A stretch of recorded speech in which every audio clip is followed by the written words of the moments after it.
ایمان کی خاطر اپنی جان قربان کرنے والی ایک دلیر خاتون جس نے موسیٰ علیہ السلام کی پرورش کی اور بچپن میں انہیں فرعون کے ظلم و جبر سے بچایا۔ لیکن جب اس خاتون نے اللہ تبارک و تعالیٰ پر ایمان لایا تو فرعون نے ان کے ساتھ کیا سلوک کیا، اور ایسا کیا ہوا جو اس خاتون کو دنیا کی عظیم عورت کا لقب دیا گیا۔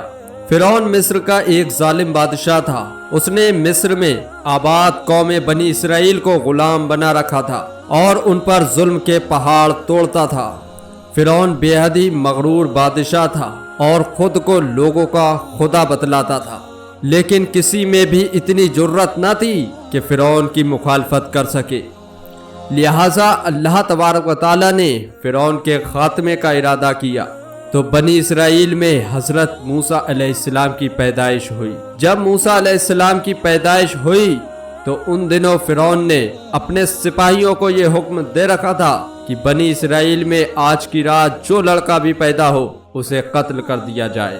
لہٰذا اس مصیبت اور آفت کے دور میں موسیٰ علیہ السلام کی والدہ نے آپ کو ایک صندوق میں رکھ کر صندوق کو مضبوطی سے بند کر دیا اور اس صندوق کو دریائے نیل میں ڈال دیا۔ دریائے نیل سے نکل کر ایک نہر فرعون کے محل کے نیچے بہتی تھی۔ اللہ کی قدرت یہ ہوئی کہ یہ صندوق دریائے نیل سے بہتے ہوئے اس دریا میں چلا گیا۔ اس وقت نہر کے کنارے فرعون کی بیوی آسیہ بنت مزاحم بیٹھ کر نہر کا نظارہ کر رہی تھی۔ آسیہ ایک خوبصورت اور نیک دل خاتون تھی اور وہ کسی بیماری سے شدید تکلیف میں تھی۔ فرعون نے اس کا بہت علاج کرایا تھا مگر وہ ناکام رہا۔ کہتے ہیں کہ کاہنوں نے اسے بتایا، اے فرعون، ہم پیش گوئی کرتے ہیں کہ اس دریا سے ایک آدمی تیرے محل میں داخل ہوگا۔ اگر اس آدمی کی رال اس بیمار خاتون کے جسم پر ملی جائے گی تو اسے شفا مل جائے گی۔ چنانچہ اس بہتے ہوئے صندوق پر جب آسیہ کی نظر پڑی تو اس نے اپنے نوکر کو اس صندوق کو باہر نکالنے کے لیے حکم دیا۔ جب اس صندوق کو پانی سے نکال کر لایا گیا اور اسے کھولا گیا اور ملکہ نے جب اس بچے کو دیکھا تو اسے یہ محسوس ہوا کہ ایک بجلی سی چمکی ہے جس نے اس کے دل کو منور کر دیا ہے۔ آسیہ کے دل میں اس بچے کی محبت نے گھر بنا لیا۔ اس بچے کا لعاب دہن جیسے ہی ان کے ہاتھوں پر پڑا تو انہیں شفا ہو گئی۔ فرعون کی بیوی آسیہ کے بدن سے کوئی بھی لڑکا نہ تھا اور وہ بے اولاد تھی۔ لہٰذا اس پاک دل خاتون کی ممتا جاگ اٹھی اور اس نے حضرت موسیٰ علیہ السلام کو گود لے لیا۔ اس طرح اللہ تبارک و تعالیٰ کی قدرت سے حضرت موسیٰ علیہ السلام کی پرورش اسی محل میں ہوئی جس محل کو آپ کے ہاتھوں سے ہلاک ہونا تھا۔ دراصل لفظ فرعون اس وقت مصر کے بادشاہ کا لقب ہوا کرتا تھا۔ حضرت موسیٰ علیہ السلام کے قصے کے سلسلے میں دو فرعونوں کا ذکر آتا ہے، ایک وہ جس کے زمانے میں آپ پیدا ہوئے اور جس کے محل میں آپ نے پرورش پائی، ایک وہ جس کے پاس آپ اسلام کی دعوت اور بنی اسرائیل کی آزادی کا مطالبہ لے کر گئے، اور وہ جو دریائے نیل میں غرق ہو گیا۔ لہٰذا بی بی آسیہ کا خاوند جس نے موسیٰ علیہ السلام کو اپنے محل میں رکھا، اس فرعون کا نام رامسس ثانی بتایا جاتا ہے۔ دراصل بی بی آسیہ ریان بن ولید کی پوتی تھیں۔ ریان بن ولید وہی بادشاہ تھا جو یوسف علیہ السلام کے دور میں مصر کا بادشاہ تھا اور اس نے حضرت یوسف علیہ السلام پر ایمان بھی لایا تھا۔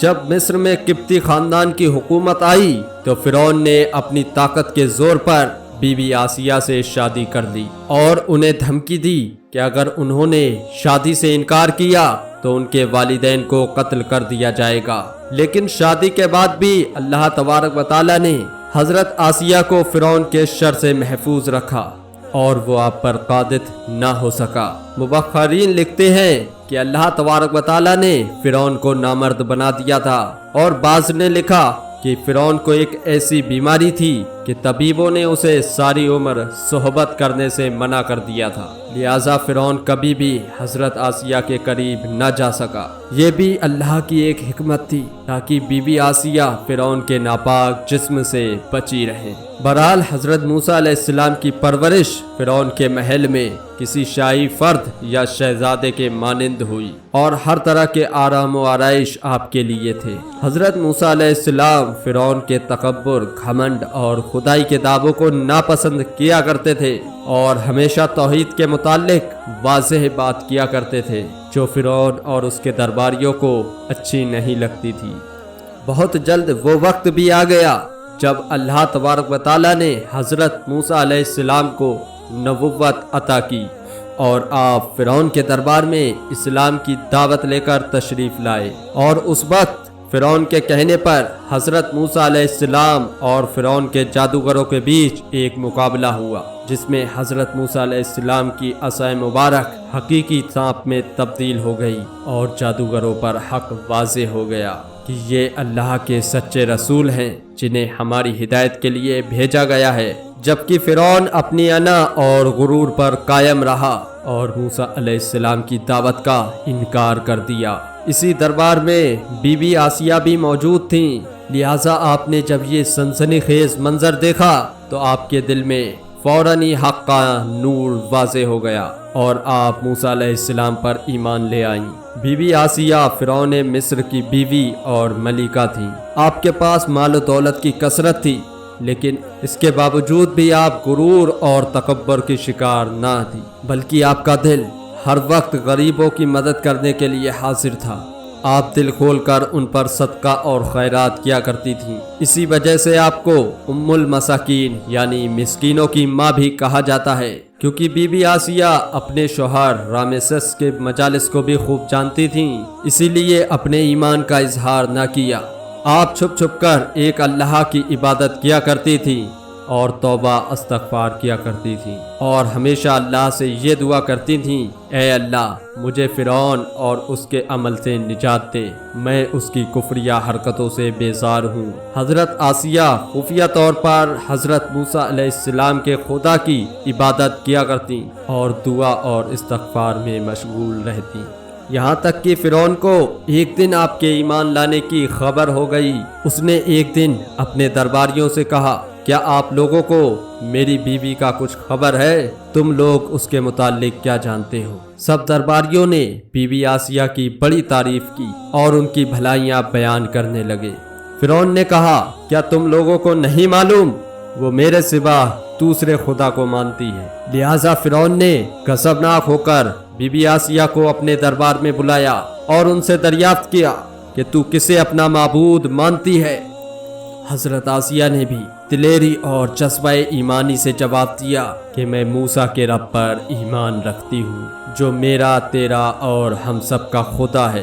فرعون اس بے باک جواب پر بہت غضبناک ہو گیا اور بہت جلد پورے مصر میں یہ خبر پھیل گئی کہ فرعون کی بیوی فرعون کو خدا نہیں مانتی ہے، بلکہ وہ موسیٰ علیہ السلام کے دین پر قابض ہے، موسیٰ علیہ السلام کے رب کو اپنا خدا مانتی ہے۔ اس کے بعد فرعون نے پہلے تو حضرت آسیہ کو ڈرا دھمکا کر سمجھا بجھا کر حضرت موسیٰ علیہ السلام کے دین کو چھوڑنے کے لیے کہا، لیکن جب اس نے حضرت آسیہ کے مضبوط اور چٹان جیسے ایمان کو دیکھا تو اس نے ظلم اور بربریت سے کام لینے کی ٹھان لی۔ اس کے بعد فرعون نے اپنے سینکوں کو حکم دیا کہ بی بی آسیہ کو تپتے ہوئے ریگستان کی ریت پر لٹا دیا جائے، لہٰذا آپ کو شدید گرمی میں تپتے ہوئے ریگستان میں چھوڑ دیا گیا۔ فرعون اس جگہ دورہ کرتا رہا اور بی بی آسیہ سے کہتا رہا کہ اب تو باز آ جا اور موسیٰ کے دین کو چھوڑ دے، مجھے خدا مان لے تو محل کی آرام دہ زندگی تیرے لیے اب بھی ہے۔ مگر حضرت آسیہ پر فرعون کی ان باتوں کا کوئی اثر نہ ہوا، کیونکہ آپ کو جنت کی زندگی پر ایمان تھا جو اللہ نے انہیں عطا کرنے کا وعدہ کیا تھا۔ جب فرعون نے ان کے مضبوط ایمان اور ان کی ثابت قدمی کو دیکھا تو فرعون نے انہیں شہید کرنے کے لیے ٹھان لیا۔ تو فرعون نے اپنے سینکوں کو پھر حکم دیا کہ بڑی سے بڑی چٹان کہیں سے اٹھا لاؤ اور بی بی آسیہ کو چت لٹاؤ اور بی بی آسیہ کے اوپر وہ چٹان گرا دو۔ لہٰذا جب یہ لوگ پتھر لائے اور حضرت آسیہ کو لٹایا گیا تو آپ نے آسمان کی طرف نگاہ اٹھائی تو اللہ تبارک و تعالیٰ نے حجاب ہٹا دیے اور جنت کو اور جو محل ان کے لیے جنت میں بنایا گیا تھا بی بی آسیہ نے ان محل کو اپنی آنکھوں سے دیکھ لیا۔ آخرکار اس پتھر کو آپ پر گرا دیا گیا اور آپ کی روح پرواز کر گئی۔ بی بی آسیہ کے فضائل حدیث مبارکہ میں کچھ یوں الفاظ سے آئے ہیں کہ رسول اللہ صلی اللہ علیہ وسلم نے فرمایا، مردوں میں سے تو بہت سے درجہ کمال تک پہنچے لیکن عورتوں میں سے سوائے فرعون کی بی بی آسیہ اور عیسیٰ علیہ السلام کی ماں مریم بنت عمران کے علاوہ کوئی بھی عورت درجہ کمال تک نہیں پہنچی۔ اس طرح ایک اور روایت میں آتا ہے کہ آپ صلی اللہ علیہ وسلم نے فرمایا، جنتی عورتوں میں سب سے افضل خدیجہ بنت خدیج، فاطمہ بنت محمد اور فرعون کی بیوی آسیہ بنت مزاحم اور عیسیٰ علیہ السلام کی ماں مریم بنت عمران ہے۔ ایک روایت میں یہ بھی آتا ہے کہ بی بی آسیہ کا نکاح جنت میں ہمارے آقا صلی اللہ تعالی علیہ وسلم سے ہوگا۔ لہٰذا روایت یہ ہے کہ ہمارے آقا صلی اللہ تعالی علیہ وسلم نے فرمایا، جنت میں میرا نکاح مریم بنت عمران، موسیٰ کی بہن کلثوم اور فرعون کی بیوی آسیہ کے ساتھ ہوگا۔ میرے پیارے دوستو، آپ نے یہ واقعہ سنا بی بی آسیہ کا، کتنا ظلم و ستم ہونے کے باوجود بھی وہ حق پر ڈٹی رہی اور اتنے عیش و آرام ہونے کے باوجود، اتنا مال و دولت ہونے کے باوجود بھی وہ حق پر رہیں اور اللہ کی عبادت کرتی رہیں، اپنے ایمان کو مضبوطی سے سنبھالے رکھا۔ ایسا ہی ہمیں بھی بننا ہے، کسی انسان سے نہیں، صرف اللہ سے ڈرنا ہے، اللہ کی رسی کو مضبوطی سے تھامے رہنا ہے۔ انشاءاللہ تبارک و تعالی ہمارا بھی بیڑا پار ہو جائے گا۔ یہ دنیا فانی ہے، چند دن کی زندگی ہے، اس میں اپنے عمل کو بہتر بنائیں اور آخرت کی تیاری کریں، کیونکہ آخر تک ہمیں وہیں رہنا ہے۔ اللہ تبارک و تعالی ہم سب کے گناہوں کو معاف کرے اور جنت الفردوس میں اپنی رحمت سے اور پیارے آقا صلی اللہ علیہ وسلم کی شفاعت کے صدقے اعلیٰ سے اعلیٰ مقام عطا فرمائے۔